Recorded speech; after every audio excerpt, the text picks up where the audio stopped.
বাঘ হরিণ ধরবে। এখন বাঘ ছুটছে, হরিণও ছুটছে। বাঘ আবার অবাক হচ্ছে, শালা কি বদমাশ!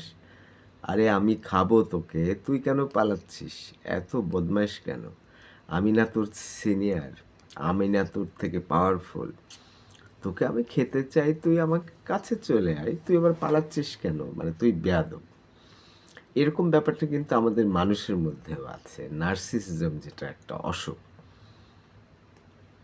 আমার বাবাকে এরকম করলে, এটা করলে, সেটা করলে, কিন্তু আমি যে আবার শ্বশুরকে অপমান করছি সেটা আবার আমি দেখছি না। তার মানে হলো যে নিজের বাবা হলো আসল, শ্বশুর কিছু না। নিজের মা হলো আসল, শাশুড়ি কিছু না। আমার সমস্যা সেটা হলো আসল, আমার স্ত্রীর সমস্যা এটা কিন্তু বিষয় না।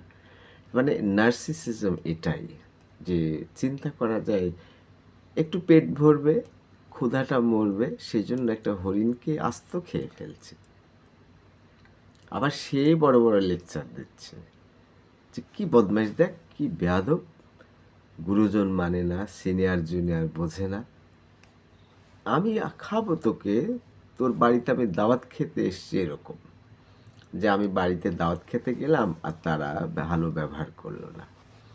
আসলে তো তা না।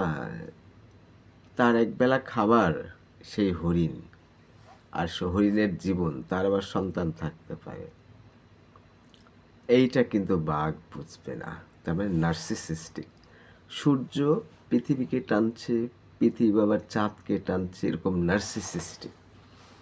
আমি আমি আমি আর আমি। শুনতে আপনার অবাক লাগছে কিন্তু এটাই ঠিক। বাঘ কিন্তু সেটাই ভাবে।